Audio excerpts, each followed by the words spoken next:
को धरती पर जब भेजा तो तुम्हारे साथ में परमात्मा ने दो पुड़िया दी हैं जिनका रंग एक जैसा है। एक पुड़िया का नाम बुद्धि और दूसरे का नाम दिल है। पर जैसे ही तुम संसार में आए, संसार को सुख पाने के लिए तुमने जब बुद्धि का और दिल का यूज किया तो दिल तुमने दे दिया संसार को और बुद्धि दे दी परमात्मा को। इसीलिए तुम बीमार पड़े हो, स्वस्थ नहीं अस्वस्थ पड़े हो, चिंता में पड़े हो, क्लेश में पड़े हो, ईर्ष्या में पड़े हो, जलन में पड़े हो, टेंशन में पड़े हो, बूढ़ापे में पड़े हो, कृमित होते जा रहे हो, क्रेडिट होते जा रहे हो, थकते चले जा रहे हो, व्याकुल होते जा रहे हो, स्वरूप बिगड़ गया तुम्हारा। और ये महात्मा भी और ये कथा भी और भगवान भी वो चाहता है कि तुम्हारा स्वरूप बना रहे, तुम्हारा कृत्य बना रहे, तुम्हारा सौंदर्य बना रहे, तुम्हारा तेज बना रहे, तुम्हारा सुख समृद्धि बनी रहे, क्योंकि परमात्मा यही चाहते हैं। दो पुड़िया दी है भगवान ने तुमको, एक पुड़िया जो है दिल, एक दिमाग। मैंने परसों कहा था घर से जब बाहर निकलो तो दिल घर में छोड़ के जाओ, केवल दिमाग संसार में ले जाओ, तब सफल होके आओगे। और बाहर से जब घर में आओ तो उस दिमाग को जूते चप्पल की जगह उतार के घर में घुसो, केवल दिल लेके घर में जाओ। दिल घर में जाएगा और दिमाग संसार में जाएगा तो तुम्हारी दोनों पटरियां काम करेंगी, तो रेल चकाचक दौड़ेगी, चकाचक दौड़ेगी। पर हो क्या रहा है? हो रहा है कि दिल बाजार में बांटता घूम रहा है। मेरा तो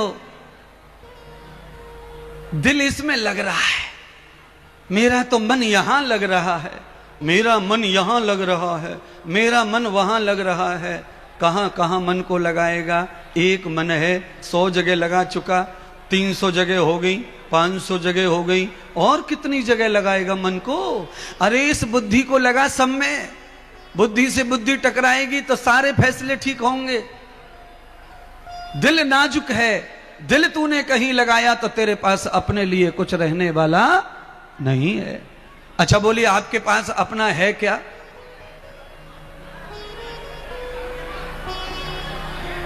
आ जाइए, कथा के पास आइए। यशोदा मैया ने गलती कर दी, दिल लगा दिया नाचने में और दिमाग लगा दिया भगवान में। आ गया संकट, छोरा के ऊपर आक्रमण कर दिया कंस के राक्षसन ने। संकटासुर नाम का राक्षस आया, गाड़ी के ऊपर हमला कर दिया। वो तो ब्रह्म थे, परमात्मा थे, बचा लिया अपने आप को। कोई और बालक होता तो क्या होता? यही मैं समझाने का प्रयत्न कर रहा हूं तुमको। दिल भगवान से हटाया और नाचने में लगाया मैया ने कि आज नाच लूं, रत जगो कर लूं। छोरा को पालना का पूजन भयो है, आज छोरा को नामकरण रखो है, छोरा को तगा बंध्यो है, तो भजन गीत गारी गा लूं, आनंद कर लूं। आनंद खूब करो, कौन कहता है आनंद मत करो? पर मैं कहना चाहता हूं, नाचते समय भी भगवान का ही ध्यान होना चाहिए, तो नाच अश्लील नहीं बनता। अगर नाचते समय भगवान का ध्यान नहीं है, धर्म का ध्यान नहीं है, तो वही नाच अश्लील हो जाएगा। नाचे तो कृष्ण भी थे, नाची तो राधा भी थी, नाचे तो गोपी थे, नाचे तो महाप्रभु चैतन्य थे, नाचे तो पाद बल्लभ थे। कौन नहीं नाचा? शंकर भगवान नाचने वाले ही देवता हैं, नाचे सब हैं। नाचना तो भगवान की भक्ति है, पर अश्लील नाच रहे हो कि भगवान का नाच रहे हो, ये तो तुम पर ही निर्भर करता है। किसी भी गाने पे अच्छा नाच सकते हैं। मैं तो स्वयं भी नाचने का शौक रखता हूं। समय आया, समय मिला तो मैं कहीं भी नाच लेता हूं, अभी भी आज भी नाच लेता हूं। मुझे कोई शक नहीं, नाचने में कोई डर नहीं है, कोई संशय नहीं है। जीवन में आनंद बटोरना है धर्म के साथ, तो आप कैसे भी बटोर लो, कहीं से भी बटोर लो, प्रभु तो प्रसन्न ही है। संकट आ गया मैया पे, आप पर भी आ सकता है, आ ही रहा है, रोज रोज आ रहा है संकट। माया को सर्वोपरि मानकर, माया पति को स्थान न देकर, संकट का ही घड़ी, संकट का ही समय है। बंधुओं, वक्त आपके हाथ में है तो आप सब कुछ कर सकते हैं, पर ध्यान करना, वक्त आपके पास में और हाथ में है तो आप सब कुछ कर सकते हैं, पर एक बार आपके हाथ से वक्त चला गया तो आप सारी संपत्ति लुटा देना, पर वक्त लौट के आने वाला नहीं है। पैसे से समय खरीदा नहीं जा सकता है। जगत में समय बड़ा बलवान, सत्यवत। आप एक राजा का नाम जानते होंगे, उस राजा का नाम है सत्यवादी हरिश्चंद्र। हरिश्चंद्र की कथाएं भी आपने सुनी होंगी। सत्यवादी हरिश्चंद्र जब समय अच्छा चल रहा था तो चक्रवर्ती राजा थे, और जब समय बिगड़ा, वक्त बिगड़ा, तो राजा हरिश्चंद्र ने अपना बुढ़ापा कहां काटा, ये सुन के भी आंसू निकल आते हैं। ऐसा भी किसी के जीवन में ऐसा भी समय आ सकता है। राजा हरिश्चंद्र चक्रवर्ती राजा, जिसका राज्य यहां से लेके मलेशिया तक, बर्मा तक अखंड राजा जो थे, ऐसा हो सकता है उनके जीवन में कि वो राजा मेहतर के घर पानी भरने की नौकरी ले ले, मरघट में लकड़ी लगाने की नौकरी राजा हरिश्चंद्र की। तो आप कौन है महाराज? आप तो सत्यवादी कोई नहीं है। आप में तो सत्य हींग जीरे की तरह होगा बस। तो आपका कब क्या हो जाएगा, कैसे अंदाज लगाओगे? ये हाल तो मैं हरिश्चंद्र का बता रहा हूं।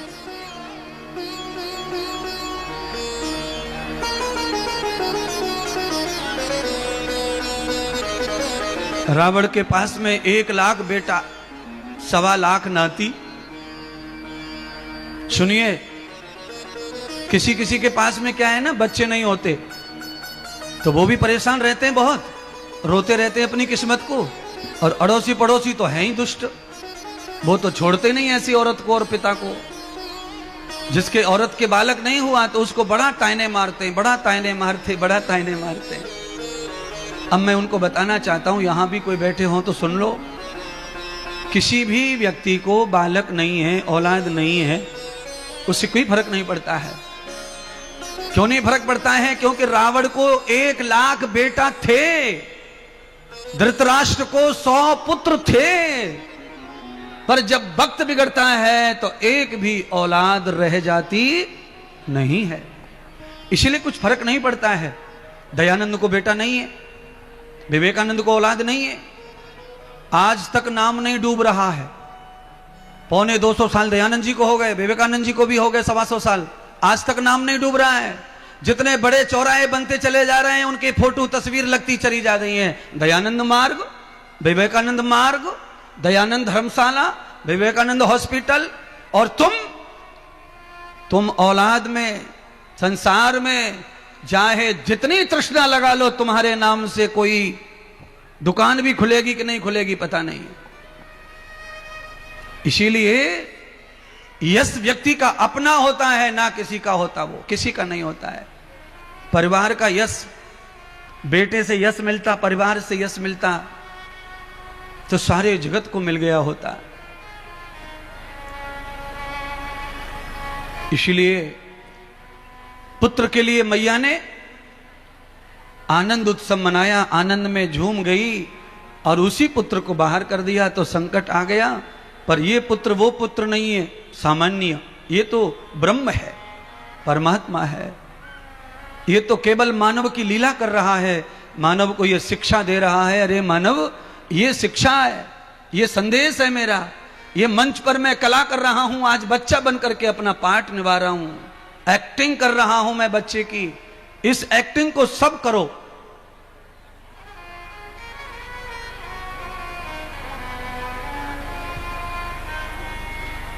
आज से ये ड्यूटी हो गई कि यशोदा अकेली नहीं है कृष्ण की मां। जिन जिन गोपियों ने कृष्ण को जन्म पाने के लिए, यशोदा के लिए व्रत किए, जप किए, भजन किए, सारी औरतों ने अपनी ड्यूटी लगा ली कि रात में हम रहेंगे, दिन में तू रहेगी, तू रहेगी। पूरे गांव की गोपियां कृष्ण भगवान को प्रेम लीला के साथ पालन पोषण कर रही हैं। भगवान देखो धीरे धीरे और बड़े हुए। यशोदा मैया शास्त्र के अनुसार पहला गुरु है भगवान की। मातृ देवो भव, पितृ देवो भव, आचार्यो पुरुषो वेदः, पहला गुरु तो माँ ही है। तो भगवान की माँ गुरु बनी, और गुरु बन के माँ को क्या सिखाना चाहिए बच्चे को, भागवत कह रही है। क्या कहती है भागवत? तो कहा त्रवणम तिष्ठम विभात ब्रूयताम आहारम प्रपन्न दर्शनम यस्यम धावते कृतम पाद्यम। कम से कम गुरु बन करके माँ को चाहिए कि अपने बच्चे को अच्छा बैठना सिखाए, अच्छा बोलना सिखाए, अच्छा चलना सिखाए और अच्छा खाना सिखाए।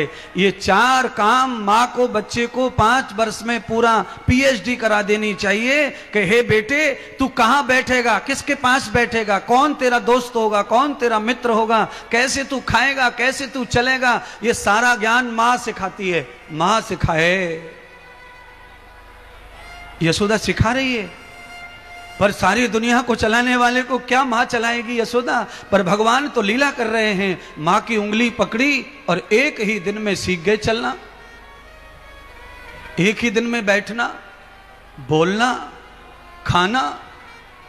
परमात्मा को तो केवल निमित्त चाहिए, संसार को यह दर्शन देने के लिए कि पहला गुरु माँ, पहला गुरु माँ होती है, पहला गुरु माँ।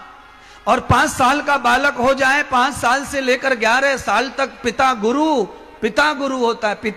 पिता ये सिखाए कि इस गली में ये आदमी रहता है, उस गली में जाना अच्छा नहीं है, उस गली में वो साधु रहते हैं, उस गली में जाओ, और ये स्कूल अच्छा है, इस स्कूल में पढ़ो, और ये टीचर अच्छा है, यहां पढ़ो, और किससे बोलना है किससे नहीं बोलना है ये पिता सिखाता है।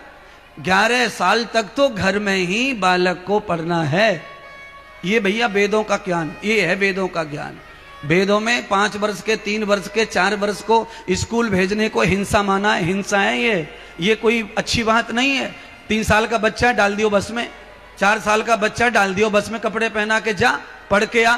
अरे भाई ये तुम्हें पढ़ाना है, जहां तुम पढ़ाने के लिए भेज रहे हैं वहां पर भी तुमसे ज्यादा पढ़ा लिखा कोई टीचर नहीं है। प्राइवेट स्कूल में यही है, नर्सरी स्कूल में क्लास 1, क्लास 2, क्लास 3, क्लास 5, वहां पर टीचर तुम्हारे जैसे ही हैं। और मां जो बच्चे को प्यार करती है वो टीचर कभी करने वाला नहीं है।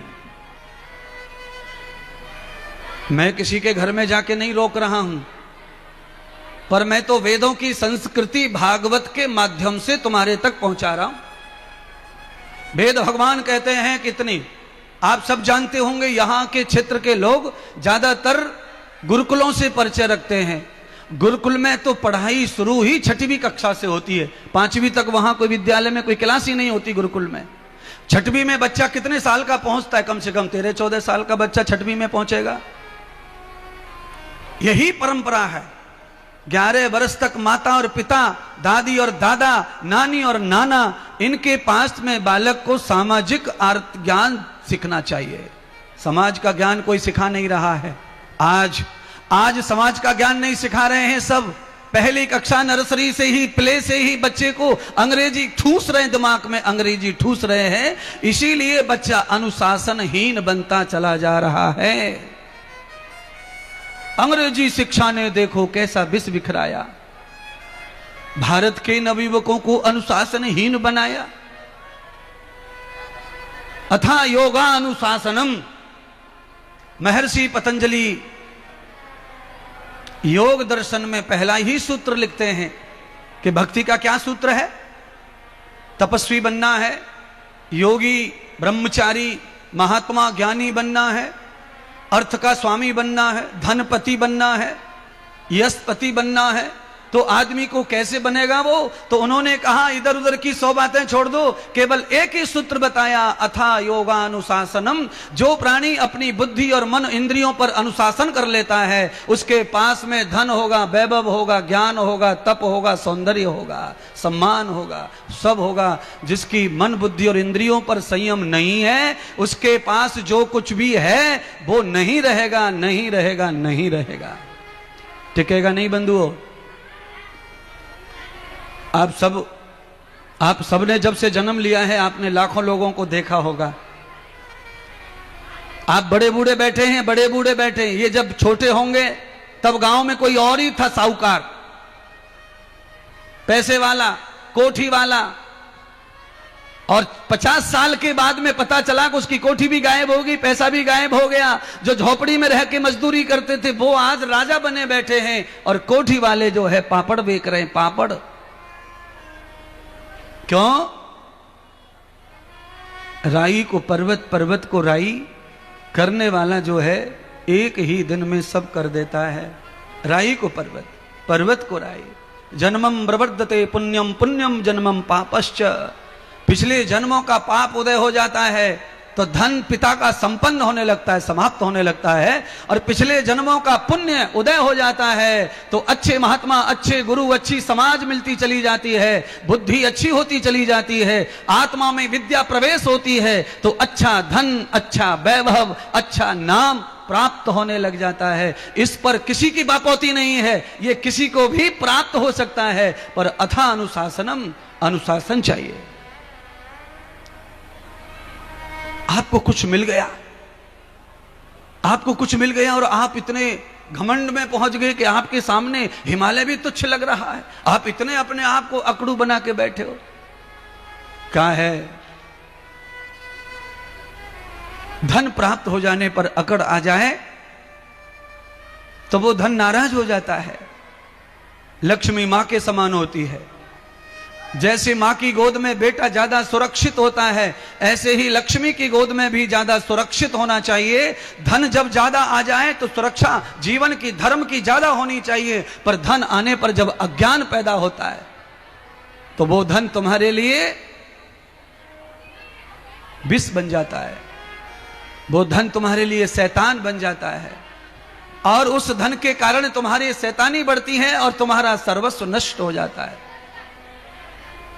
कितनी दुनिया में नष्ट हो गया।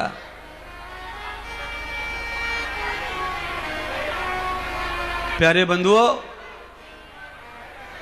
आवाज कम करियो पानी के साथ साथ। पानी बांटने वालों, पानी पिलाना अच्छी बात है संसार में, इससे पाप कम होते प्याऊ लगाने से, पर कथा में विघ्न डालने से पाप बढ़ते हैं। दोनों पे ध्यान दे के चलो।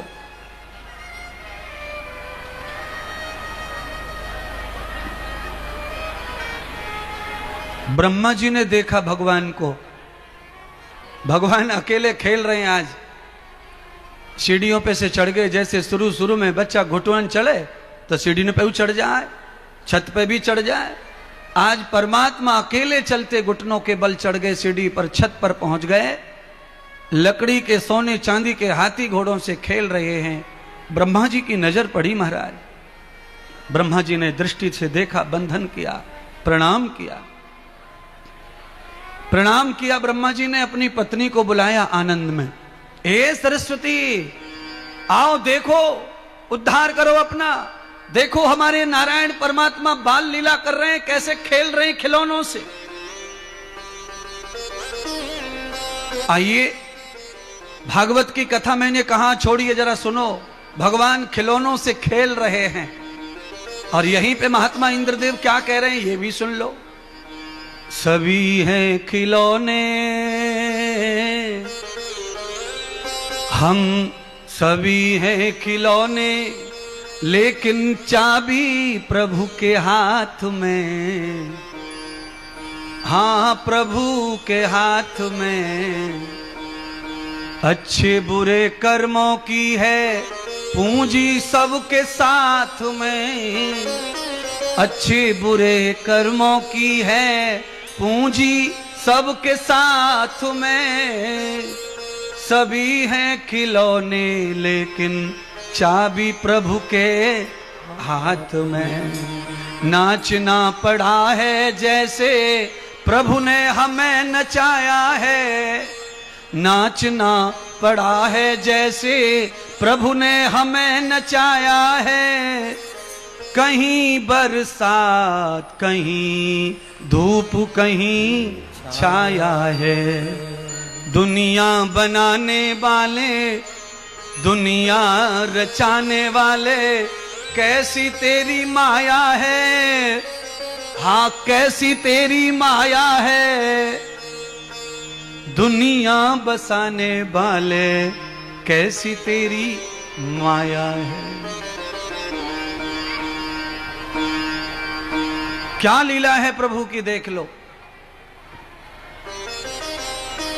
गुजरते पलों की डोली यही गुनगुना रही, रुके ना समय की गाड़ी धीरे धीरे जा रही, धीरे धीरे जा रही यही गुनगुना रही। क्या आज और कल परसों का, आज और कल परसों का। हेलो मौसा जी, राम राम। हाँ बेटा, हाँ ठीक है मौसा जी, 500 काम है जाएगा तुम्हारा, चिंता मत करो। चादर तान के सो जा, 500 तक सब कर दूंगा। कल तो पक्का ही समझ लो, कल तो ठोस गारंटी है काम की। मौसा जी आप चादर तान के सो जाओ, जब तक मैं हूं तब तक मौसा जी चिंता करने की जरूरत नहीं है। अपने आप को ही भगवान बना लेता है आदमी फोन में। 4 जगह पहचान क्या हो गई।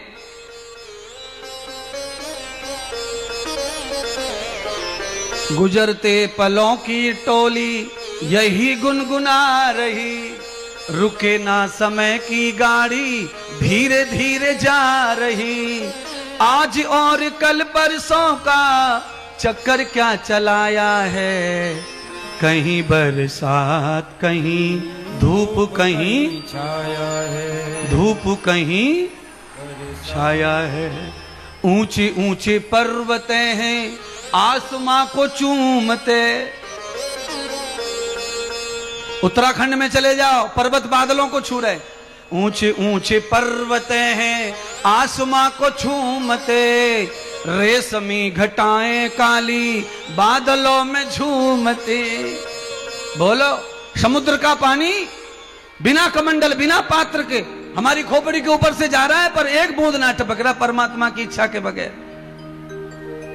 ऊंची ऊंची पर्वतें हैं आसमां को चूमते, रेशमी घटाएं काली बादलों को झूमती। आगे का क्या, कहीं चांद सूरज कहीं, कहीं चांद सूरज कहीं तारों को बनाया है। कैसी तेरी माया प्रभु जी, कैसी तेरी माया है। ऐसे मायापति परमात्मा से प्यार नहीं हो रहा है और निकम्मी दुनिया से प्यार हो रहा है, पाखंडियों से प्यार हो रहा है, झूठे झट्टारों से प्यार हो रहा है, तमाकू गुटखा वालों से प्यार हो रहा है, बियर पीने वालों से प्यार हो रहा है। भैया एक बात बताओ, ये आंख किसने बनाई है? आंख के ऊपर पलक, पलक के ऊपर बाल, इतनी रखवाली तो तुम्हारी मैया ना करेगी आंख की जितना भगवान ने करके भेजा है। पर क्या धन्यवाद दे रहे हैं भगवान को। एक पानी जो लोटा किसी ने दिया, एक पानी जो लोटा किसी ने दिया, तूने कहा शुक्रिया शुक्रिया, तूने कहा शुक्रिया शुक्रिया। हवा पानी आकाश वो धरती दिया, तूने कभी ना कहा शुक्रिया शुक्रिया। पानी पिला दिया किसी ने, भाई बहुत बढ़िया धन्यवाद, जीते रहो, पूतो फलो। पानी पिला, एक लोटा में पूतो फलो जित सब सब सब।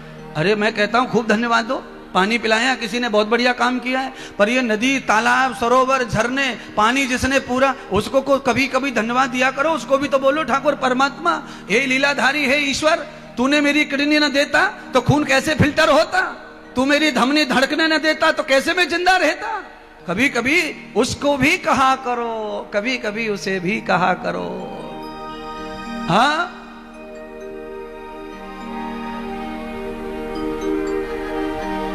सांस देने वाले इतना तो बोल रे, हाँ श्वास देने वाले इतना तो बोल रे।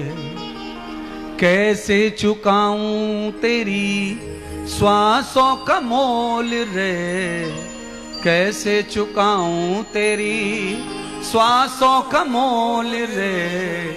श्वासों का मोल प्यारे, श्वासों का मोल रे। हर चीज खरीद ली गई है पैसे से, पर श्वासें खरीदी जा सकती नहीं।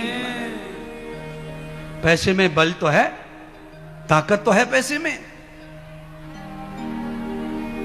पर मौत के आगे पैसे का कोई भी बल चलता नहीं है। भाग्य के आगे किसी का नहीं चलता है। इसीलिए हजारों लाखों लोग बैठे हैं कथा सुन रहे हैं, करोड़ों लोग टीवी पर बैठ के कथा सुन रहे हैं। मैं सबको कह रहा हूं, अपने भाग्य को अच्छा कर लो। भाग्य बिगड़ेगा तो फिर किसी भी संपत्ति से सुधरने वाला नहीं है, फिर नहीं सुधरता है। ब्रह्मा जी ने सरस्वती को बुलाकर कहा, दर्शन कर ले, फ्री में मिल रहे हैं। तेने अभी तक दर्शन ही ना करे लाला के, बाल गोपाल के। सरस्वती दौड़ के आई काम छोड़ के राम को देखने, दर्शन कर रही हैं। तो कहा, ब्रह्मदेव आप तो प्रवचन में बताते हो कि खाली हाथ दर्शन नहीं करना चाहिए भगवान के, साधु के, तो मेरे तो हाथ खाली है, मुझे कैसे फल मिलेगा? तो भगवान ब्रह्मा जी ने क्या किया, उस समय तत्काल जल्दी जल्दी में जो सामने खड़ी थी लकड़ी बांस की, उसी को काटा और बांसुरी बना करके ब्रह्मा जी ने कहा, सरस्वती को ले जा और तेरे हाथ से बांसुरी दान कर दे, यही खिलौना भगवान का दुनिया में सबसे ज्यादा पूजेगा। ब्रह्मा जी ने 9 छिद्र वाली बांसुरी सरस्वती के हाथों से ठाकुर जी को भेंट कर दी।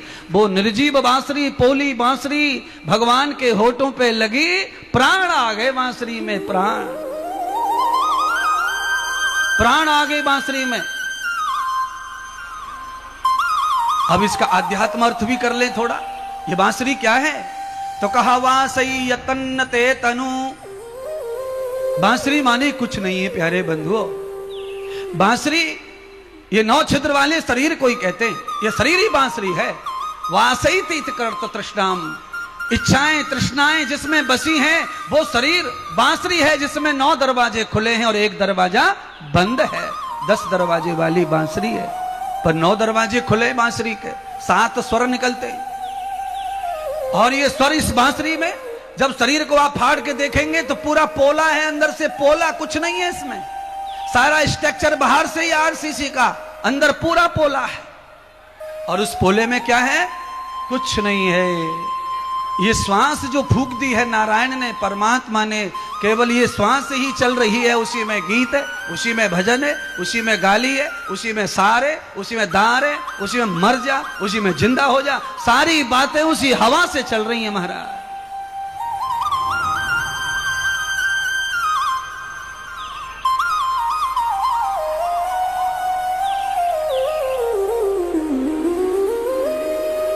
भगवान ने होठों पे बांसुरी को लगाकर फूंक मार दी। तो भागवत कहती है, ऐसे राग भगवान की बांसुरी उगलने लगी कि अनपढ़ गोपियों को भी ज्ञान हो गया। अब आप इस कथा को इस तरह समझने का प्रयत्न करें कि दुनिया में कोई भी आदमी कभी स्कूल नहीं गया है, वो भी महाज्ञानी हो सकता है, केवल सुनने की आदत बना ले। स्कूल में जाकर के भी ज्ञान तभी होता है जब आदमी सुनता है। टीचर जो कहता है उसे सुनता है तो ज्ञान होता है। आप कभी स्कूल मत जाइए, केवल सुनने की आदत डाल लो, सुन के सब कुछ आपको आ जाएगा। आप डॉक्टर हो सकते हैं, कलेक्टर हो सकते हैं, आप जो चाहे सो हो सकते हैं, पर आपको सुनने की आदत अच्छी होनी चाहिए। जो सुनना सीख गया वो आगे बढ़ेगा, उसे कोई रोक सकता नहीं है महाराज। हाथी के पीछे पीछे, आपने कभी गांव में हाथी आया होगा ना तो देखा होगा, हाथी आगे आगे बढ़ता है तो आगे हाथी की पूजा करते हैं लोग। जिस मोहल्ले में जाता है लोग आटा खिलाते हैं, रुपया देते हैं, दाल चावल देते हैं, आरती करते हैं।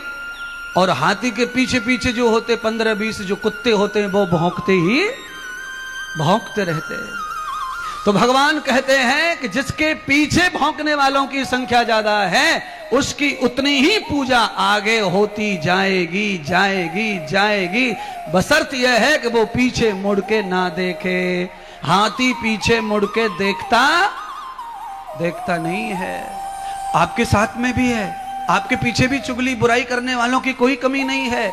आप अच्छे काम करो, थोड़े बड़े से हो जाओ, फिर आपकी बुराइयां शुरू होंगी पीछे पीछे पीछे पीछे, और आगे आगे वो होगा जो आप पे तप है, आपका जप है, आपका स्वरूप है, वो आगे होता है और भौंकना पीछे होता है। इसीलिए कुत्ते की कोई कदर होती नहीं है। कुत्ते को पहली रोटी कोई नहीं डालता, थाली में बचा कुचा टूका टर्रा। भाग्य से कोई पालतू फालतू रहा तो अलग बात है, पर कुत्ते की कदर इतनी ही है, जैसे ही कुत्ता घर के चौतरे पे चढ़ता है, घर में जो भी देखता है वही कहता है भाग भाग भाग भाग भाग भाग। और महात्मा चाहते हैं व्यासपीठ से, परमात्मा अगर महात्मा की सुन रहे हो तो इन सारे के सारे प्रजा जर्तन को, पूरे सनातन और हिंदू लोगों को, हे प्रभु आप अपनी कृपा कीजिए, हाथी की तरह इन्हें बनाइए, हाथी की तरह, कुत्ते की तरह नहीं, इन्हें हाथी बनाइए, मस्ती में चलकर पूजा को ग्रहण करने वाला बनाइए। पीछे कौन तुम्हारी बुराई करता है उसको सुनने के लिए कान नहीं है, कान है कथा सुनने के लिए, माता पिता का सुनने के लिए, धर्म का सुनने के लिए। बांसुरी बज रही है, अनपढ़ गोपियां गैया चरा के गोबर डाल के हाथ धो के पानी भर के भाग पड़ी, आ गई कहां? जहां बांसुरी बज रही है। वासई कृतम त्याज्यस्तम भवते त्वयाः, बांसुरी जिस शरीर में वासना भरी है उपासना की जगह, वो बांसुरी सुन करके उपासना की ओर भाग रहे, वासना को त्याग रहे। कौन है वो? गोपियां हैं।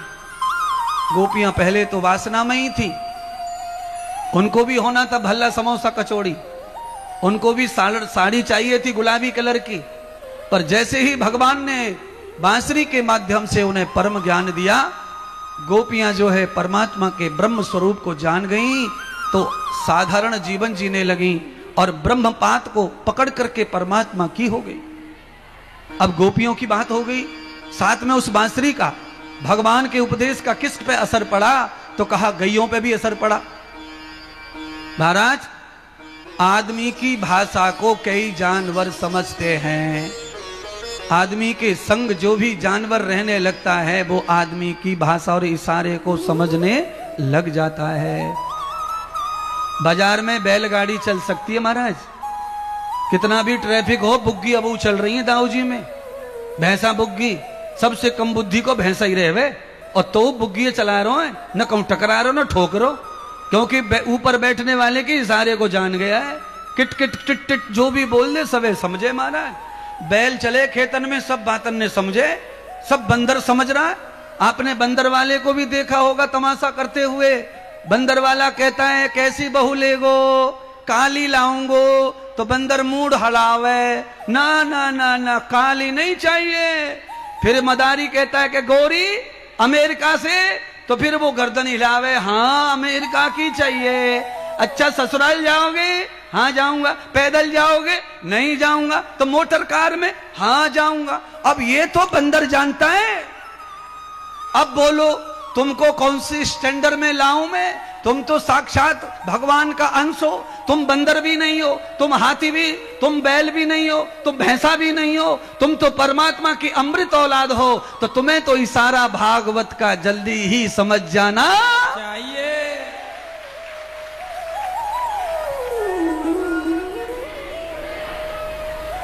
मुरलिया बाले रे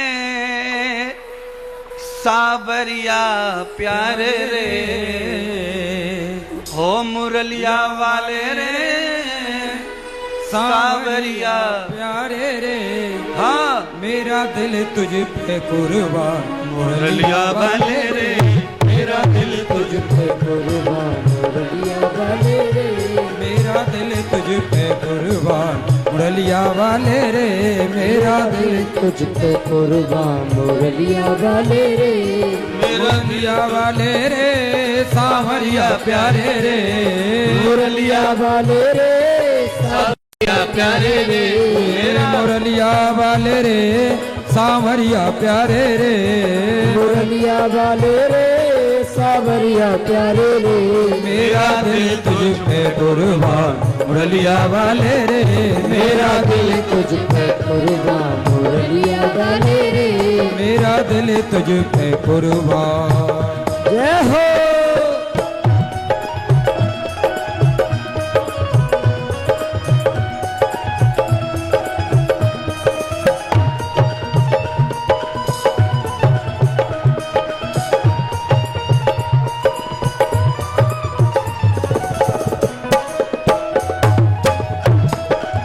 बोलिए श्री बांके बिहारी लाल की।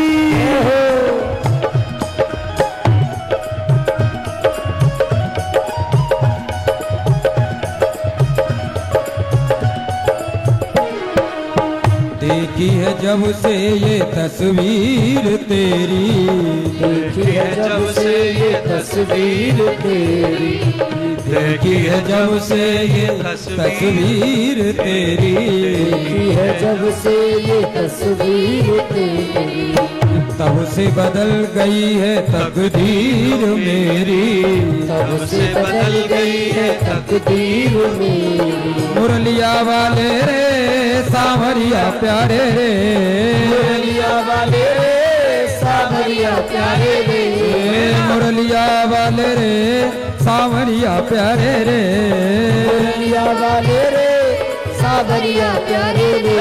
अब तो हो जा मेहरबान मुरलिया वाले रे, अब तो हो जा मेहरबान मुरलिया वाले रे, मेरा दिल तुझ पे कुर्बान मुरलिया वाले रे, मेरा दिल तुझ पे कुर्बान मुरलिया वाले रे।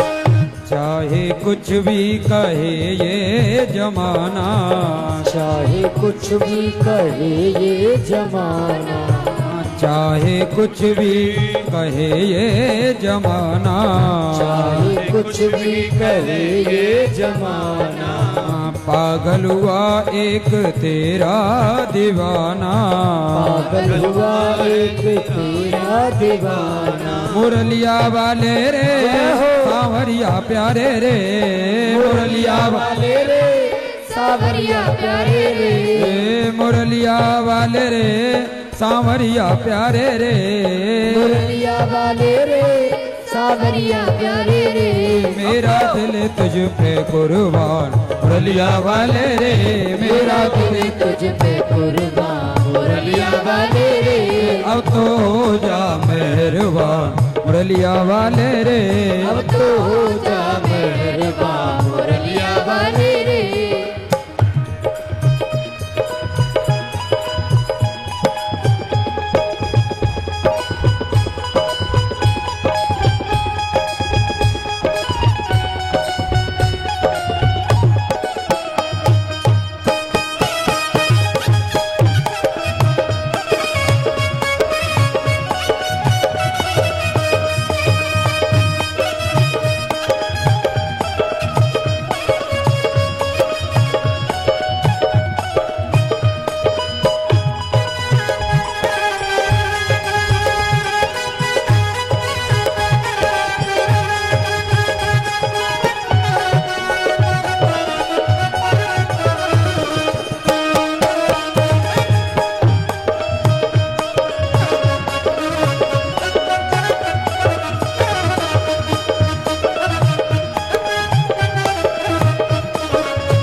श्याम प्यारे का दीदार चाहूं, श्याम प्यारे का दीदार चाहूं, मैं श्याम प्यारे का दीदार चाहूं, मैं श्याम प्यारे का दीदार चाहूं, दीवाना तेरा तेरा प्यार चाहूं, दीवाना तेरा तेरा प्यार चाहूं। मुरलिया वाले रे सांवरिया प्यारे रे, मुरलिया वाले रे सांवरिया प्यारे रे, मुरलिया वाले रे सांवरिया प्यारे रे, मुरलिया वाले रे सावरिया प्यारे रे मेरा दिल तुझ पे कुर्बान मुरलिया वाले रे मेरा दिल तुझ पे कुर्बान मुरलिया वाले रे मेरा दिल तुझ पे कुर्बान मुरलिया वाले रे मेरा दिल तुझ पे कुर्बान मुरलिया वाले रे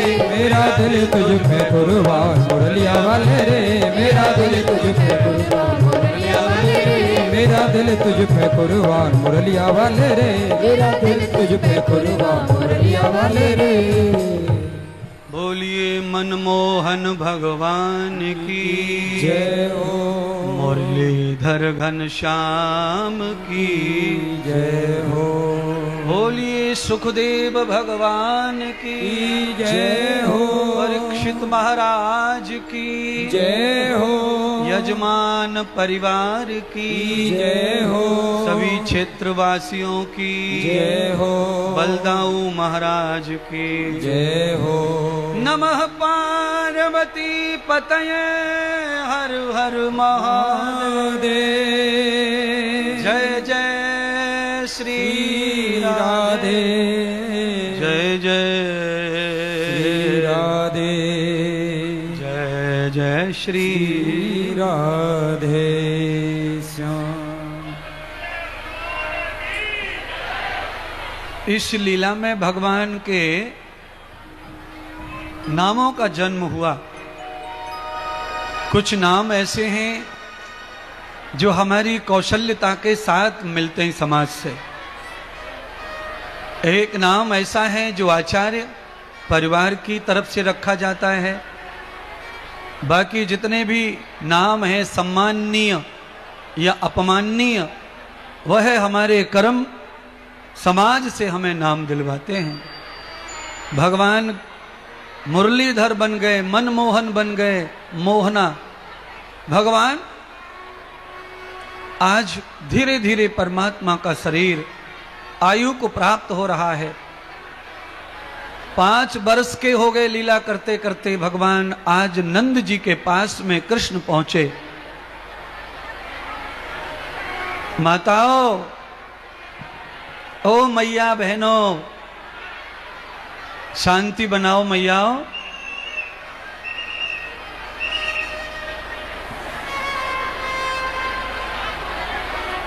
सत्संग की महिमा को समझ के फिर मैं कहना चाहता हूं, इतने पुरुष बैठे हैं, कोई आवाज नहीं है। बोलने चालने में, कचर पचर करने में माताओं का जो नाम है पहले से बदनाम, उसे मत और बदनाम नहीं करो, उसे खत्म करो। शांति बनाओ।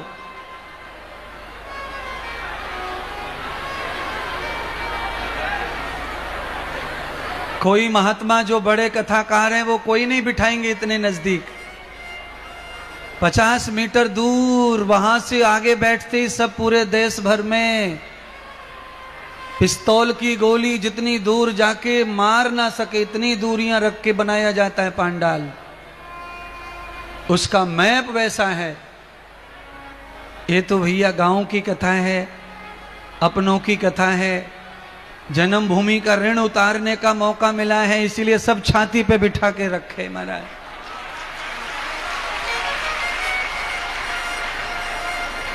और इस पांडाल और इस कथा के बाद कहीं और मिलने वाला नहीं है ये अवसर आपको, कि व्यासपीठ को भी चारों तरफ से घेर लिया हो श्रोताओं ने। ये मौका नहीं मिलता।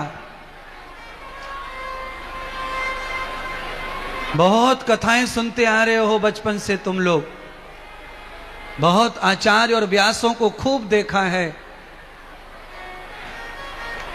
पर तुम्हारी नब्ज, तुम्हारे मर्म को ठीक करने की कथा है ये। नंद जी से बालक कृष्ण क्या कह रहे हैं, जरा कथा को समझें। आज भगवान ने बाबा से कहा, बाबा मुझे गांव दर्शन करवाना, मुझे गोकुल का दर्शन कराओ और आज मुझे गोकुल घुमा के लाओ। सबके घर की जानने वाला, कण कण में बसने वाला, बाबा को गुरु मानकर उन्हें अधिकार दे रहे हैं कि गांव और गांव वालों का और गांव की गलियों का ज्ञान पिता से ज्यादा किसी को नहीं होता है। इसीलिए हर बालक को पिता ही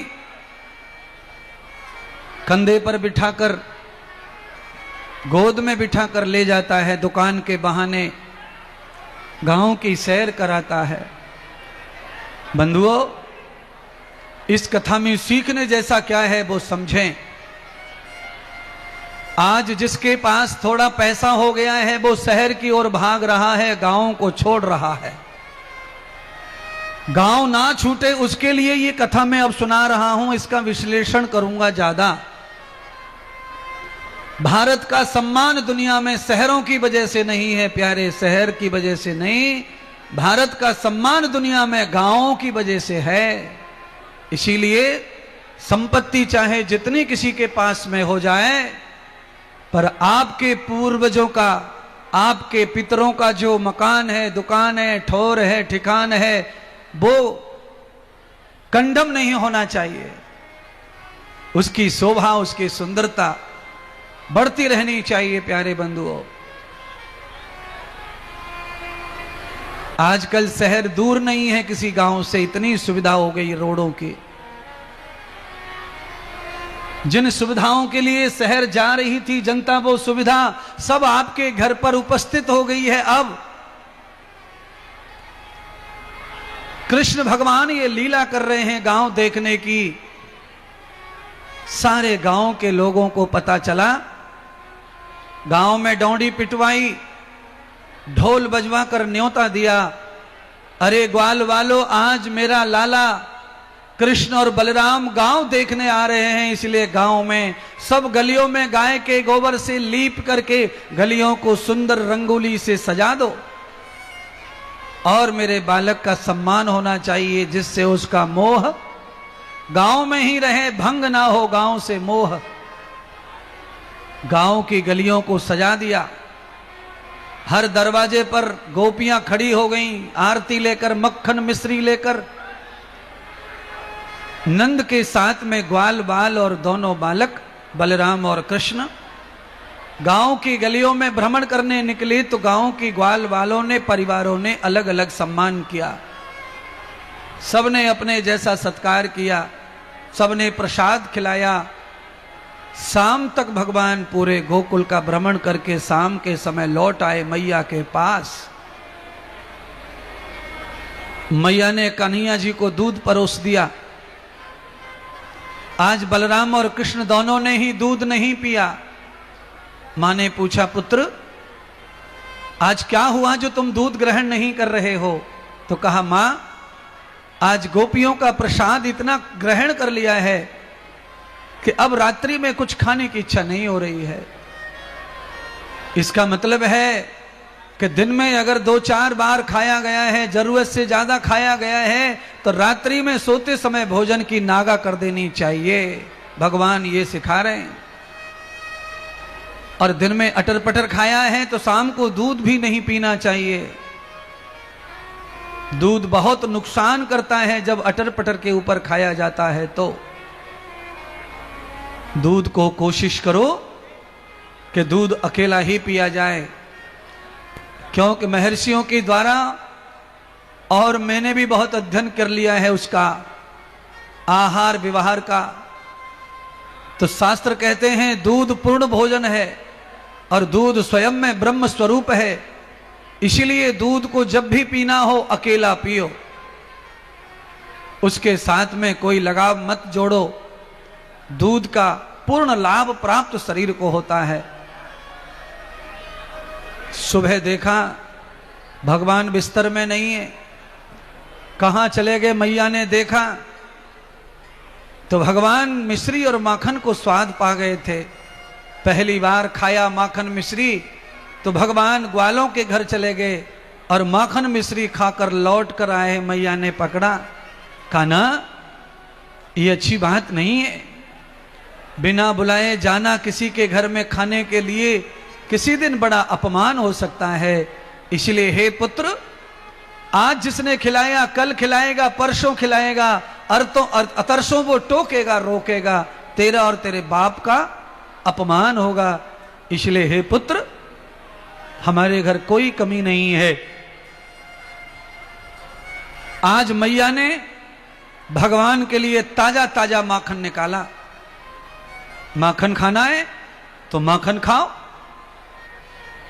आयुर्वेद कहता है कि 11 साल तक के बालक को तपा हुआ घी नहीं खाना चाहिए।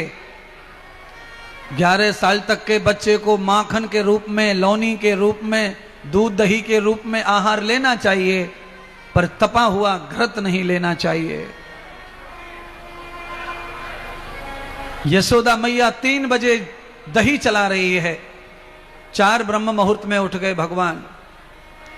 गोद में भगवान को लिटाकर मैया ताजा ताजा माखन अपनी उंगली से कान्हा के मुख में डालती है और कान्हा आनंद से मुखमंडल पे माखन खा रहे। भगवान ने अपनी मैया की परीक्षा ली। देखूं तो सही, मैया भगवान यानी मुझे प्यार करती है कि अपनी माया और अपने काम और प्रपंच को।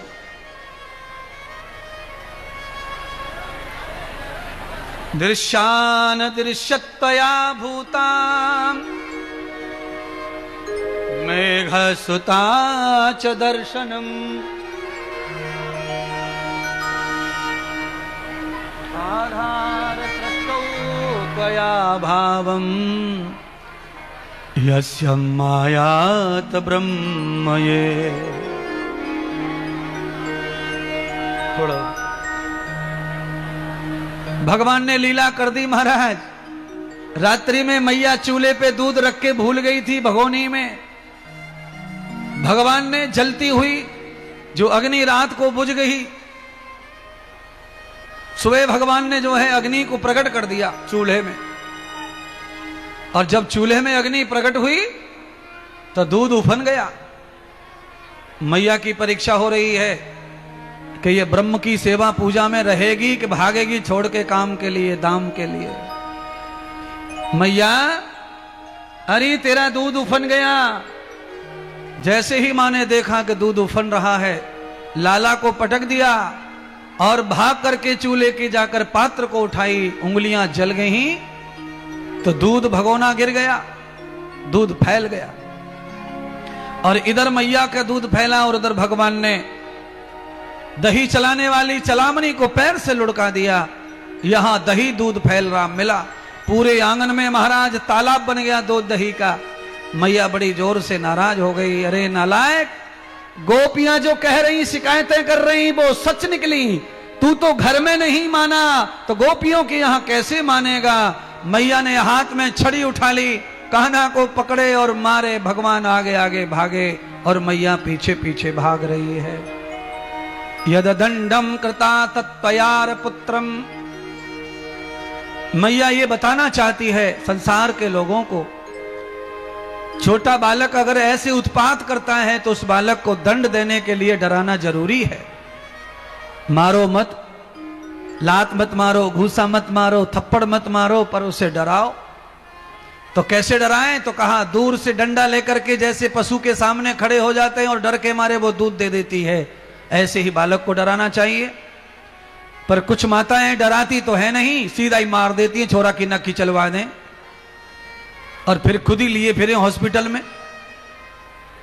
कई माताएं तो इतनी बेकार बुद्धि की रहती हैं, हाथ में जो दिखे वही मार दे, फेंके छोरा छोरी में। ऐसी अनर्गल ना सजा देवे। नेत्राद्वया दर्शनम भयंते। नेत्रों से बालक डर जाए, ऐसा डर बालक में जन्म से ही माता पिता का होना चाहिए। माता पिता गुरुजनों का डर जिसकी आंख से निकल गया, उसका चरित्र कभी स्वस्थ रहने वाला नहीं है, वो नुकसान में जाएगा। यशोदा मैया ने यह बताया कि मेरा बेटा चाहे परमात्मा है पर इंसान के रूप में आया है, तो गलती करने पर इसे भी सजा मिलनी चाहिए। दंड दिया। पीछे पीछे भाग रही है, भगवान भाग रहे हैं आगे आगे, हाथ नहीं आ रहे महाराज। प्रहर पूरा बीत गया, दोपहर से संध्या हो गई, भगवान हाथ नहीं आए तो मैया हाँपने लगी और थक कर मैया बोली, लाला अब तेरी माँ का बल समाप्त हो गया, तू मेरे हाथ नहीं आ रहा है और जब तक तू हाथ नहीं आएगा मैं नहीं मानूंगी, और मेरे पास अब बल नहीं है। तो भगवान सुखदेव कहते हैं, राजा परीक्षित, निर्बल के बलराम, जो निर्बल पड़ जाता है भगवान को पाने में और भगवान के सामने नतमस्तक हो जाता है, हे प्रभु मेरा जीवन अब समाप्त कर दो, नहीं तो मिल जाओ, प्राप्त हो जाओ। परमात्मा जीवन समाप्त नहीं करते, प्राप्त हो जाते हैं। ठाकुर जी मैया के हाथ में आ गए, ले मैया मैं पकड़ में आ गया, तू पकड़ ले। अब मैया बांधने लगी लाला को उखल से, बांधते बांधते थक गई, रस्सियां कम पड़ गई। अरे रे रे रे रे रे रे, ब्रह्म को कैसे बांधोगे शक्ति से? कौन है दुनिया में जो परमात्मा को शक्ति से बांध ले? रस्सियों के बंधन में भगवान कैसे आएंगे? मैया यहां भी नतमस्तक हो गई। लाला तू तो है देखने में छोटा, पर सारी गैयन की रस्सियां समाप्त हो गईं।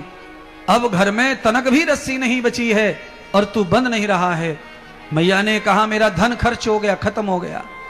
तो भगवान ने अपना पेट छोटा कर लिया, अंदर कर लिया पेट, और अंदर पेट कर लिया तो 2 अंगुल की ही रस्सी छोटी पड़ रही थी, बंध गए भगवान, मैया के बंध में आ गए। तात्पर्य यह है कि ना ही भगवान को धन से बांधा जा सकता है और ना ही शक्ति से, बल से।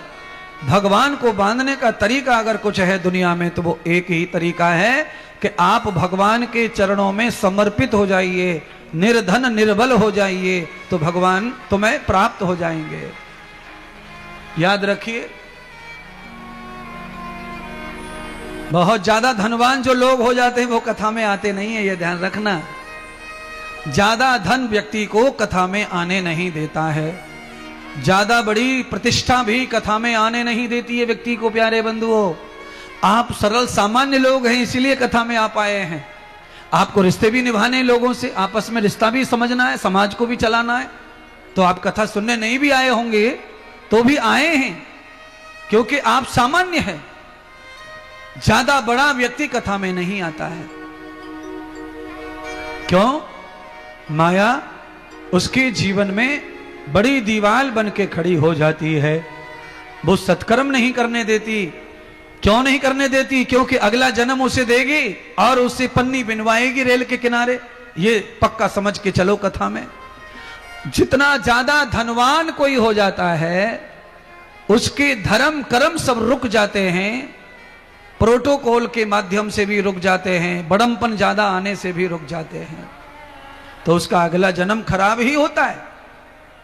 इसीलिए मैंने कल कहा था कि जितना ज्यादा बड़ा हो जाए, जितना ज्यादा बलवान हो जाए, जितना ज्यादा फलदार हो जाए, जितना ज्यादा फूलदार हो जाए, पेड़ जिस तरह से लद बदा जाता है और झुक जाता है, ऐसे ही आपको उन्नति अगर हाथ दे, साथ दे, तो आपको झुकने वाला ही बनना चाहिए। नित्य झुकते जाओ, झुकते जाओ, झुकते जाओ, बड़ा लाभ प्राप्त होगा, उससे बड़ा सम्मान होगा। अब ध्यान करिए बंधुओं,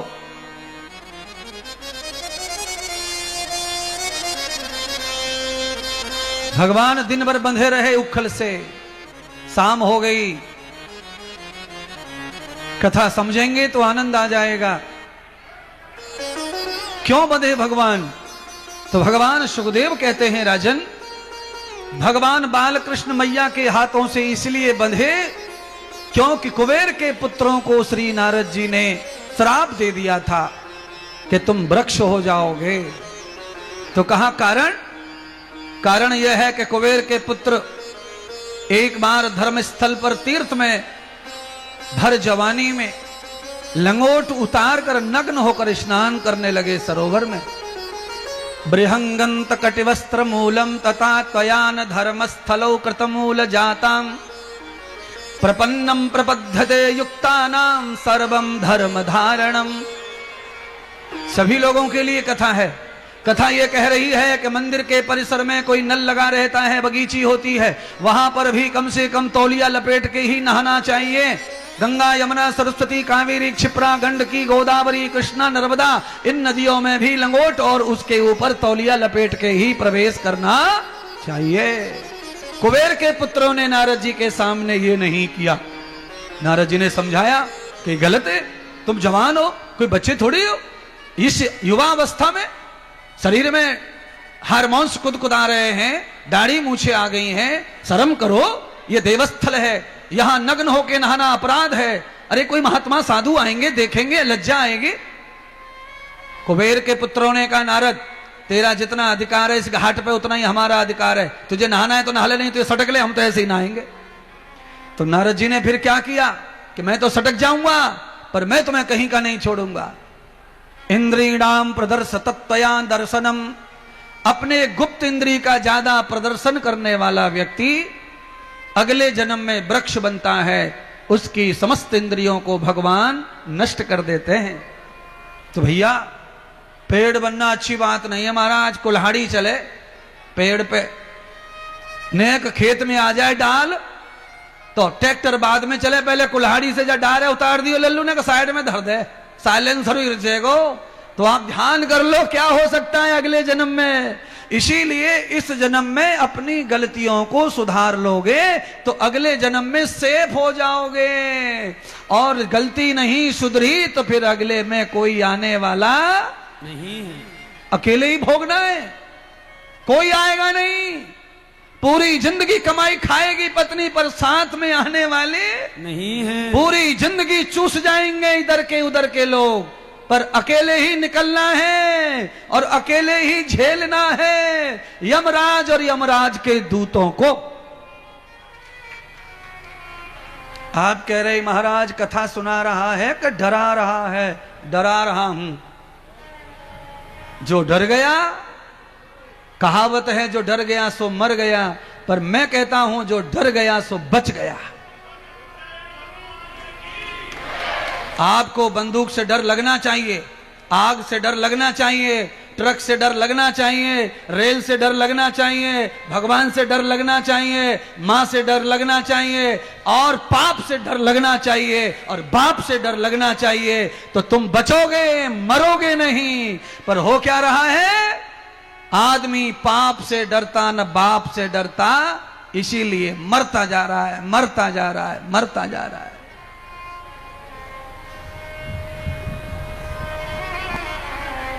आवाज दी मधुमंगल ने, काना ए कन्हैया खेलने का टाइम हो गया, बाहर आ जाओ। कृष्ण कहते हैं माधव आज मैं आ नहीं सकता खेलने के लिए, तुम जाओ खेलो। आज मेरी मैया ने मुझे सजा दी है, आज मैं तुम्हारे साथ नहीं खेलूं, मुझे बांध दिया है मैया ने, सजा दी है, और मैं मैया की सजा और आज्ञा को नहीं तोड़ूंगा। अर्थात मैं आप सबको बताना चाहता हूं, जो बच्चा अपने माता पिता की दी हुई सजा को याद रखता है वो दोबारा कर्मकांड खराब नहीं करता। और जिस बच्चे को बेशर्माई आ गई है पिटने कुटने की, पता ही नहीं है, कल पिटा और सुबह भूल गया, इस बच्चे से आप समझ जाओ कि ये बच्चा कभी रोटी देने वाला नहीं है, ये हॉस्पिटल ले जाने वाला नहीं है, ये मुड़ के देखने वाला नहीं है। बस हो गया काम। जो बच्चा तुम्हारे थप्पड़ को याद रखे वो तुम्हें रोटी भी देगा, कपड़ा भी देगा, प्यार भी देगा, सम्मान भी देगा, प्रतिष्ठा भी देगा, और तुम्हारे कुल को आगे बढ़ाएगा। और जो तुम्हारे थप्पड़ को भूल गया वो तुम्हें डुबाएगा, डुबाएगा, डुबाएगा। सरकार ने कानून बना दिया है बच्चों को नहीं मारने का, उसकी वजह से बच्चे 12-14 साल की उम्र में ही आंखें दिखा रहे माँ बाप को, टीचर को। टीचर का सम्मान नहीं है ना, आपको याद होना चाहिए टीचर का सम्मान क्या होता है। महाराज हम जब छोटे थे, हमें पढ़ाने वाले माँ साहब अगर पैंट में दिख जावे हमारी गांव में पैंट में, तो फिर बड़ा मुश्किल है कि उस गली से भी गुजर जाए कोई जहां माँ साहब खड़ा है। इतना भय, इतना डर, उस डर के कारण न जाने कितने अपराध होते वो अपराध नहीं हुए, न जाने और कितनी बुराई आती जीवन में वो नहीं आई। अब डर नहीं है टीचर का, अब तो टीचर और स्कूटर पे, टीचर और स्टूडेंट दोनों एक ही गाड़ी पे घूम रहे, टीचर ही ले जावे, टीचर ही छोड़ जावे, क्योंकि उम्र का तकाजा है टीचर में और विद्यार्थी में। अब उम्र का कोई ज्यादा फर्क नहीं बचा है, साहित्य बदल गया, संस्कार बदल गए, कणाद गौतम वशिष्ठ की संस्कृति खत्म हो गई और दुष्ट मैकाले की संस्कृति आ गई स्कूल में। मैकाले ने संस्कृति स्कूल में डाल दी है। पूरे भारतवर्ष में 1885 में राक्षस आया था मैकाले। अंग्रेजों के काल में भारत पे शासन करना चाहता था, पर यहां उसने देखा कि भारत में लोग बिना शादी के भी रहते हैं और बुरे काम भी नहीं करते। कोई महिला विधवा हो गई दोबारा शादी नहीं करती, ब्रह्मचारी रह लेती है। यहां कोई बच्चा पढ़ने जाता है तो गुरुकुलों में रह करके आजीवन ब्रह्मचारी रहकर पढ़ लेता है। यहां किसी पुरुष को नारी नहीं चाहिए और किसी नारी को पुरुष नहीं चाहिए। ऐसे देश को जीतना बहुत कठिन है। यहां का चरित्र पहले बिगड़ेगा तब ये देश समाप्त होगा। मैकाले ने चरित्र बिगाड़ने की शिक्षा डाल दी और वो शिक्षा आज पढ़ाई जा रही है। इसीलिए चरित्र समाप्त हो गया तो भारत भी समाप्ति की ओर है। एक बच्चे के पास में कुछ नहीं है महाराज। क्यों नहीं है? शिक्षा के कारण नहीं है। सबको मैकाले की शिक्षा पढ़ा रही सरकार, उसको बढ़ा रही है। गुरुकुलों की शिक्षा समाप्त होने के कारण आज ये नौबत आ गई कि बच्चे मार रहे हैं, कूट रहे हैं, मां बाप को गालियां दे रहे हैं, दादी को लात मार के पटक जाते हैं खटोला में। ये सिर्फ और सिर्फ मैकाले की शिक्षा संस्कार का प्रभाव है।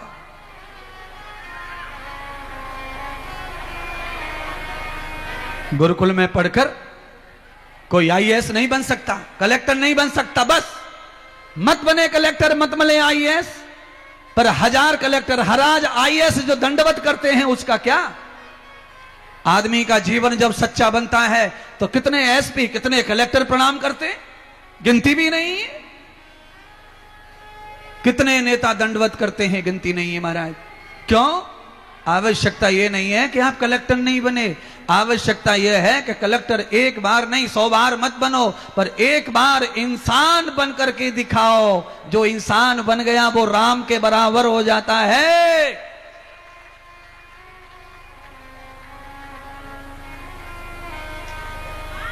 मित्रों के साथ में भगवान खेल खेले। भगवान ये जानते थे कि मेरे सारे मित्र अपाहिज हैं, दिव्यांग हैं। भगवान के मित्र कैसे थे बंधुओं, जरा वो भी कथा सुन लो। आप सबको बताने की जरूरत है इस कथा की। भगवान भगवान है। वो भगवान नहीं भी थे तो भी वो नंद बाबा के बेटा हैं। गांव के सबसे बड़े पैसे वाले के बेटा थे नंद बाबा। उनके घर में कृष्ण है। बड़े घर का बेटा गरीब लोगों से भी मित्रता करे, ये भगवान कह रहे हैं। अमीरी आने पर गरीबी को ना भूलें और गरीब मित्रों को ना भूलें, और कोशिश करें कि मित्र गरीब ही रहें पर दिल वाला चाहिए, आत्मा वाला चाहिए। भगवान ने कैसे मित्र बनाए? बालकपन में लंगोटिया यार जिनको कहते हैं, कनेटा, लंगड़ा, लूला, अपाहिज, गूंगा, गांव में जिनके साथ कोई बच्चा खेलता नहीं था, भगवान उनके साथ खेलते थे। ये परमात्मा की लीला है। जिसका कोई नहीं होता उसका ही भगवान सीधा सीधा है। भगवान ने लंगड़े लूड़ों की मंडली बनाई थी खेलने की। आज भगवान उखल खींच के ले आए, मर्यादा तोड़ दी मां की। उखल खींच के दरवाजे के बाहर ले आए खेलने के लिए, अपने मित्रों से मिलने के लिए। उखल आया, दरवाजे के बाहर अर्जुन के पेड़ खड़े थे, उखल फंस गया।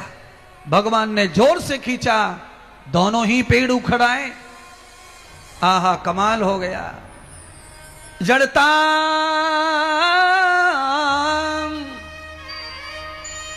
चेतनम द्वयार रूप सखाना बृहदो मंगलम पुरुषस्य युक्ता आवार आवरण प्रभान रूपा। पेड़ की जड़ें उखड़ी और पेड़ की जड़ों में से दो परम पुरुषों का आगमन हुआ। पेड़ में से दो पुरुष पैदा हो गए महाराज। कैसे पैदा हो गए? पेड़ में से ना निकले आए जैसे बबूल उखाड़ी और गुड्डू पैदा हो गो, ऐसी बात ना है। पेड़ में से पुरुष बन गया। पहले देवता थे, पेड़ बन गए। अब जब महापुरुषों का संग मिला तो फिर से इंसान बन गए। आदमी कब जड़ बन जाएगा और कब चेतन बन जाएगा, यही पेड़ और इंसान का जन्म है। आदमी जड़ कब हो जाता है? जब उसके ऊपर महापुरुषों का असर ना पड़े, खानदान का असर ना पड़े, लज्जा का असर ना पड़े, दारू पी लिया, पड़ा है गटर में, कुत्ता मूत रहे, मक्खियां भिनक रही हैं, जो आ रहा वही कुछ बोल के जा रहा है। ये है जड़ शरीर, ये है जड़ बुद्धि, ये है पेड़ बुद्धि। बारिश आ रही है, पड़ो बारिश में, आंधी आ गई, पड़ो बारिश में, आंधी आ गई, टूट के पेड़ गिर रहे हैं। दारू वाले को कुछ नहीं समझ रहा है, ये पूरा प्रेत बन चुका है, ये पूरा पिशाच बन चुका है। अब इसका सुधार कैसे होगा, इसका दूसरा जन्म कैसे होगा? तो कहा तावतम कथा सदत्सद्मूलम। जब भगवान के चरित्र, भगवान की कथा कोई महापुरुष इसके कान में दवा के रूप में डालेगा तो इसकी जो बुराई, जो पेड़ और जड़ता है वो समाप्त हो जाती है और इसमें मानवता, पौरुष्य प्रकट होने लगता है। सत्संग से लाखों सुधर गए, सत्संग से करोड़ों सुधर गए। अब तो किताबों की बात भी नहीं है, अब तो महात्मा का स्वयं का अनुभव है पूरे देश विदेश का। कितनी दुनिया सुधर गई, मार्ग पर आ गई, मानव बन गई, घर आ गए, बंगले आ गए, गाड़ी आ गई, सब बर्बाद हो गया, लोगों का आबाद हो गए दोबारा से। अरे आप चिंता मत कीजिए, आदमी पटरी से उतर जाए गाड़ी तो देर में जरूर आती है पटरी पर पटरी पे गाड़ी आ जाती है। केवल क्रेन से उठने के लिए विश्वास रखिए कि कोई आएगा और उठाएगा और हम उठेंगे तो पटरी पे गाड़ी आ जाती है। पर उठना ही नहीं चाहते तो कोई क्या करेगा? कोई क्या करेगा उठना नहीं चाहोगे तो? रास्ता बदल लिया, ऋषि मुनियों को समझ लिया और जीवन की सच्चाई और झूठ को समझ लिया तो आप भी समाज में से कहां पहुंच जाएंगे देखते देखते। आंखें हैरान हो जाती है महाराज। आदमी जब सुनता है, आदमी को जब लगता है कि कौन है वो इंद्रदेव, तो क्या ये हमारे गांव को छोरा है? जब हमारे गांव को छोरा कहे और इंद्रदेव यहां, अच्छा, तो ये आंखें फट गई। क्यों फट गई?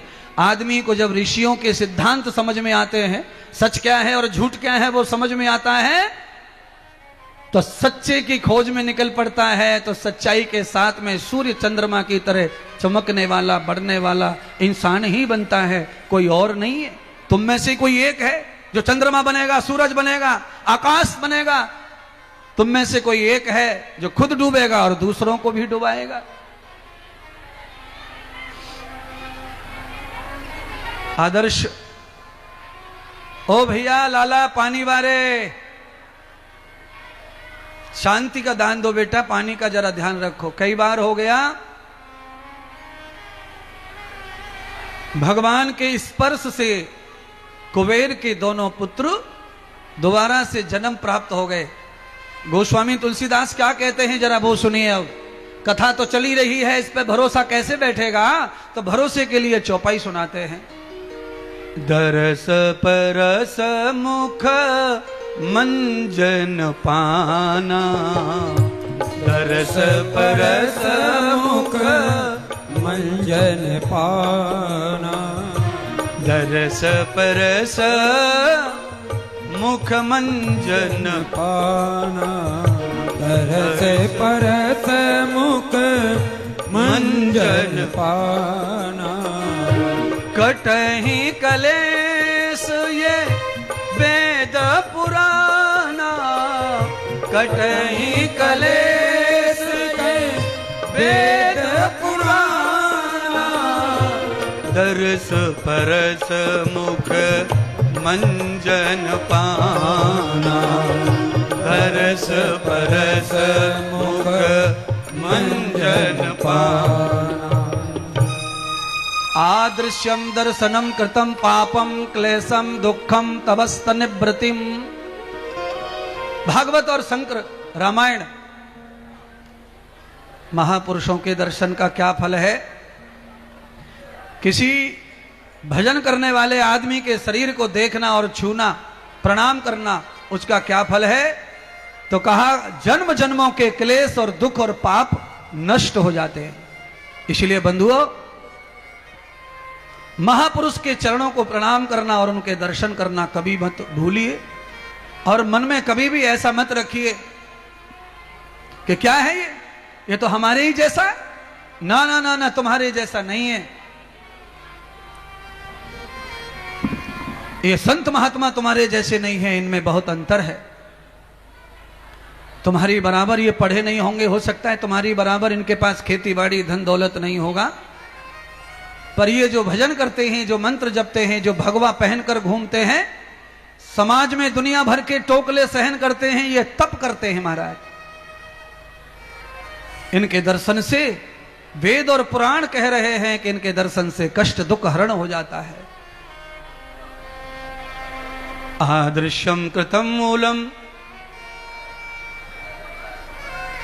नंद बाबा को पता चला कि बालक पेड़ों के नीचे दब गए, दौड़ कर आए। नंद जी ने बालक को खोला, उखल से गोद में उठाया और उसके बाद दोनों पेड़ धरती पर गिरे। परमात्मा की इच्छा के बगैर वो पेड़ गिरते ही कैसे? भगवान की इच्छा के बगैर तो तिनका ना हिले पेड़ तो बहुत बड़ी बात है। यशोदा मैया को पता चला कि ऐसा हादसा हो गया आज मेरी गलती से, मैंने बालक को बांध दिया और वो खींच कर ले गया और गड़बड़ हो गई सब।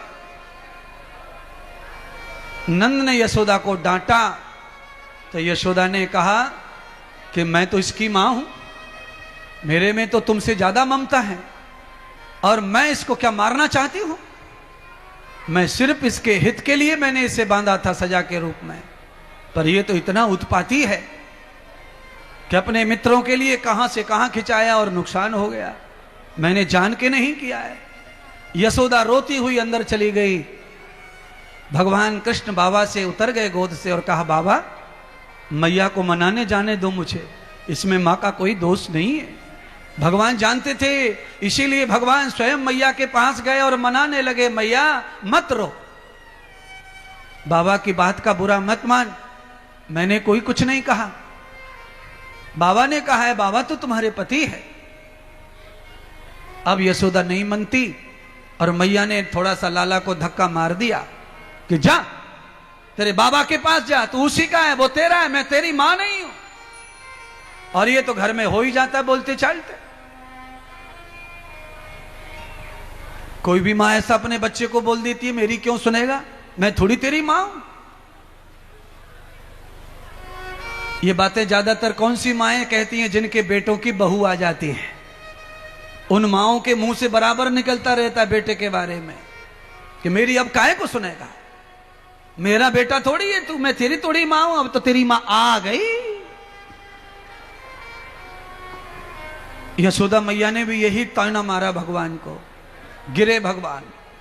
भगवान को पता चल गया कि आज मां के दिल में थोड़ा बहुत वैराग्य आया है ममता में, तो आज मौका है अपनी लीला पूरी करने का। ठाकुर जी ने निश्चय कर लिया, आज मेरे परमात्मा 7 साल के हो गए प्यारे बंधु, और ये समझ गए कि मेरी मां आज मुझे भेज रही है दूर, तो चले ही जाना चाहिए और मेरे लीलाएं संपन्न हो जाएंगी। नहीं तो मैं मां की ममता में अटक गया तो मेरे आना सार्थक नहीं होगा, व्यर्थ हो जाएगा। अब तो भगवान झूठ मूठ को गिरे और रोने लग गए। अब मैया मनाने लग गई, अरे लाला मैंने ऐसे ही धक्का मार दिया, लग गया धक्का, मेरे में कोई दोष और क्रोध नहीं है, मैं तुझे बहुत चाहती हूं, तू रोना बंद कर, मेरी गोद में बैठ। अब नहीं रो रहे, चुप हो रहे भगवान। नंद जी को भी मौका मिला, क्या चाहते हो कान्हा, क्या चाहिए, कैसे चुप होंगे?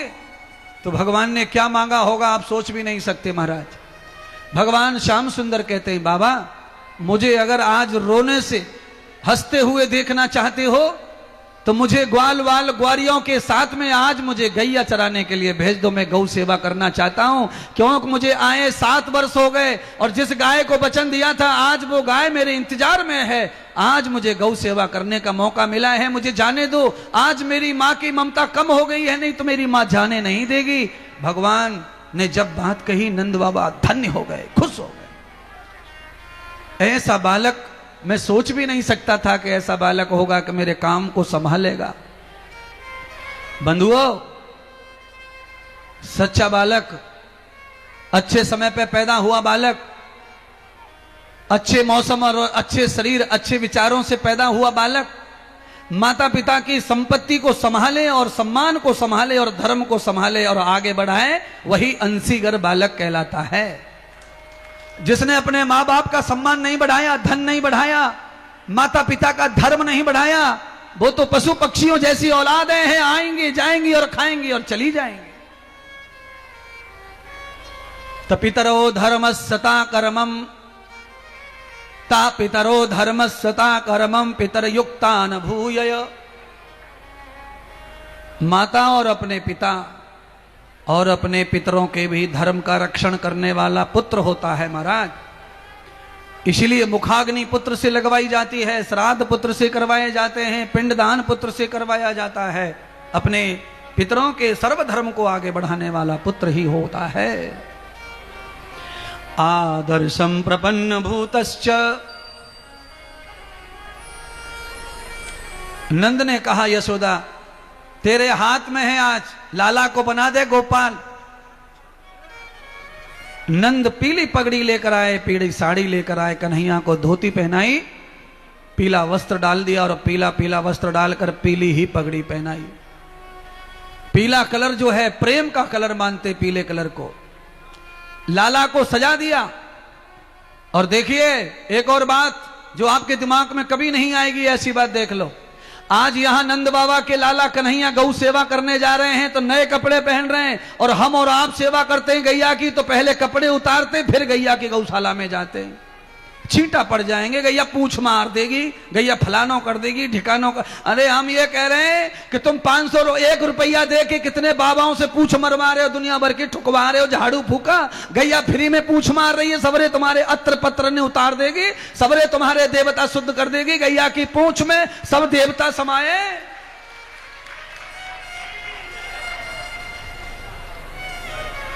कितने पीपल वाले बाबाएं धरती पे जो पूंछ लेके बैठे, झाड़ू बना लिया, मोर की पंख घिट्टी कर ली है और झाड़ू बाज रहा खोपड़ी पे। ये क्या कर रहा हो बाबा? तो कहा जाके छोरा होगा, छोरा कर रहा हूं। ये क्या कर रहा हो बाबा? जाके नौकरी ना नौकरी कर रहा हूं।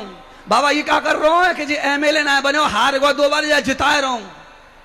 अब बोलो, ये सब तुमको चल रहा है और गैया पूंछ मार देगी या के मारे नए कपड़े उतार कर फटे पहन के जा रहे हैं गौशाला में सेवा करवे। और कान्हा कृष्ण जानते हैं, कृष्ण को पता है कि गैया में सब देवता विराजमान है। ये गैया जानवर पशु नहीं है, गैया जानवर पशु नहीं है। गाय की सेवा करना, उसके मुंह को छूना, पैरों को छूना नित्य नियम से। आवश्यकता इसी की है प्यारे बंधुओं। भूत उतरवाने के लिए दुनिया भर का थूक